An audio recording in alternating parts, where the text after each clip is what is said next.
Hi folks, this is Kwabena with OpenMV, and thanks for taking the time to look at our Kickstarter and checking out this video.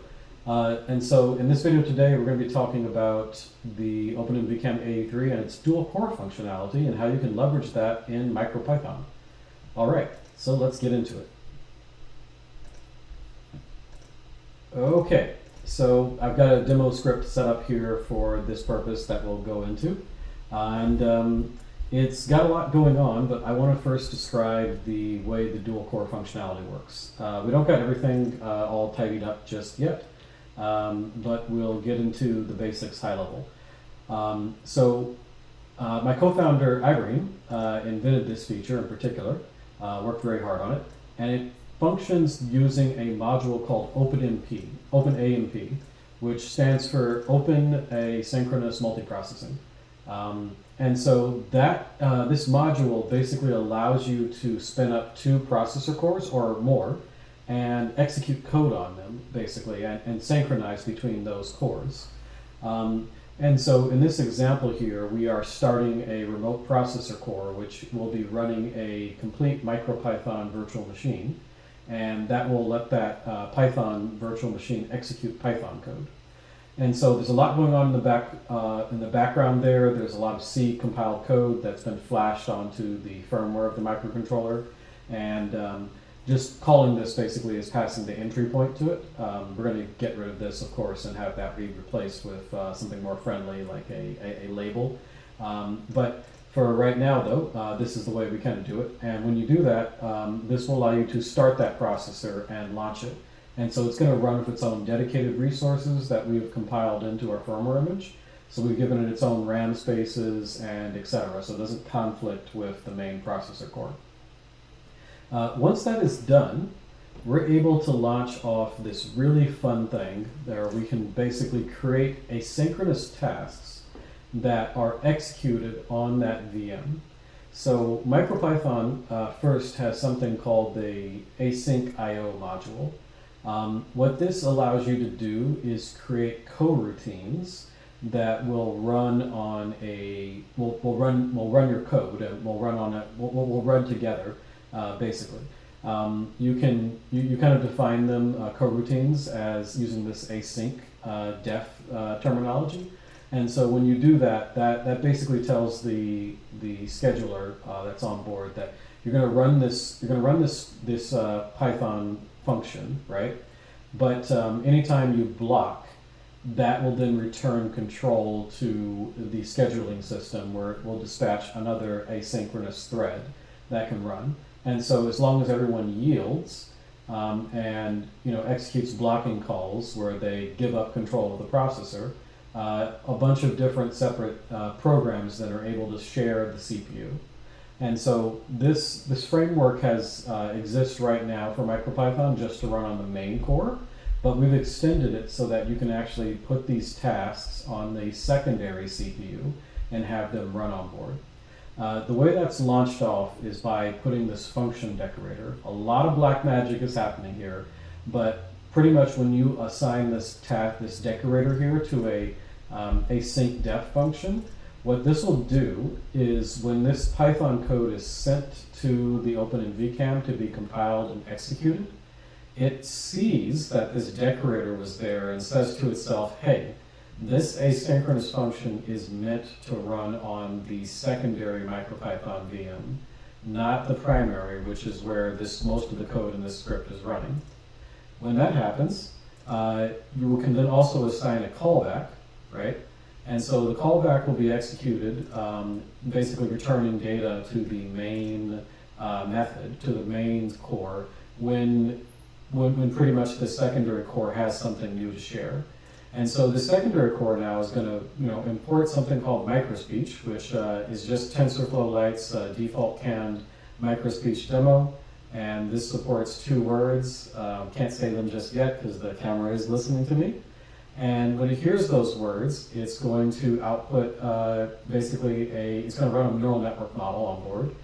One is the audio preprocessor to basically take FFT slices of audio, and then the second one's a classification network that classifies those FFT slices into whatever spoken word is there. Anyway, All of that runs on the secondary CPU. So this whole little loop right here is going to be listening for audio detections on the secondary processor on the OpenMV AE3. And when it sees that particular word it's looking for, it's going to send that via this endpoint here, which is bound to this callback. And that's going to return data here. Whatever it's putting in as label is going to get put through this piped endpoint, and it will show up as data in this callback.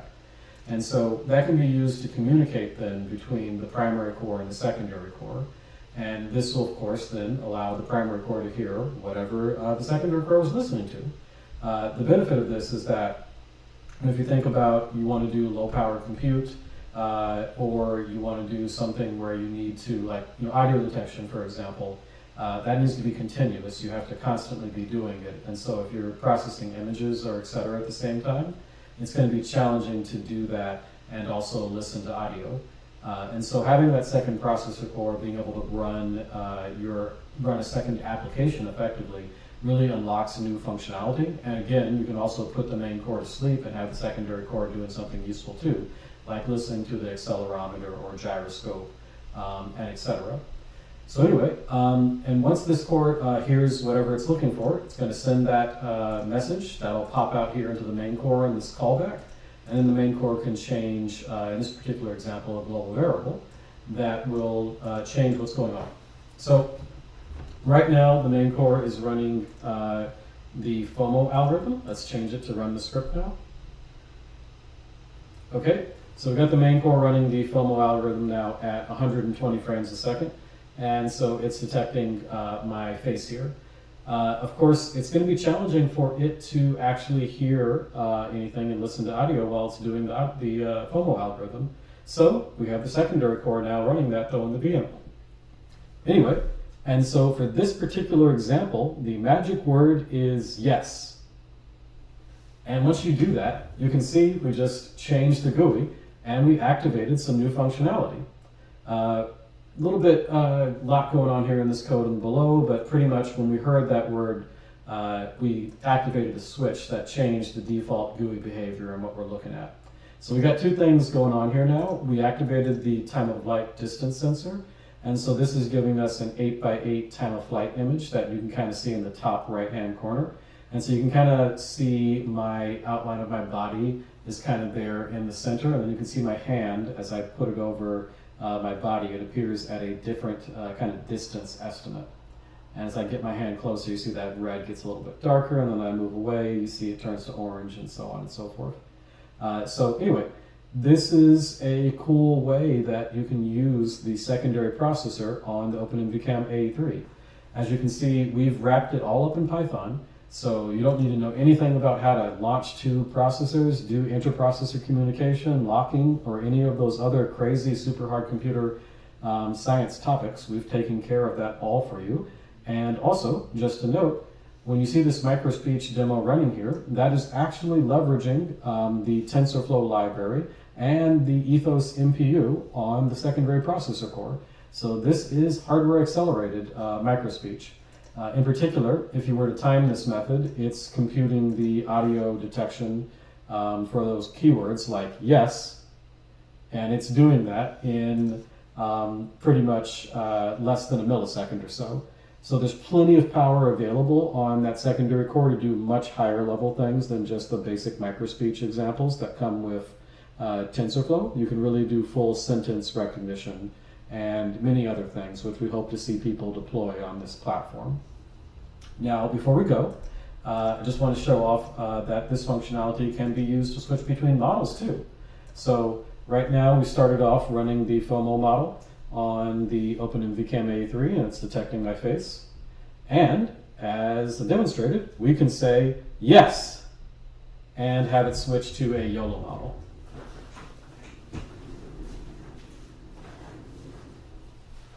And boom, we've successfully, shown off how we can switch between two models in runtime. Well, three actually, because we were running the audio detection model, and then we were also doing the FOMO face, and then we switched to a YOLO model. So the OpenMV AE3 is a powerful platform that you're going to be able to do a lot of fun stuff with. And so I hope that you're excited as much as I'm excited about what people are going to be able to do with this platform. Anyway, thank you for watching.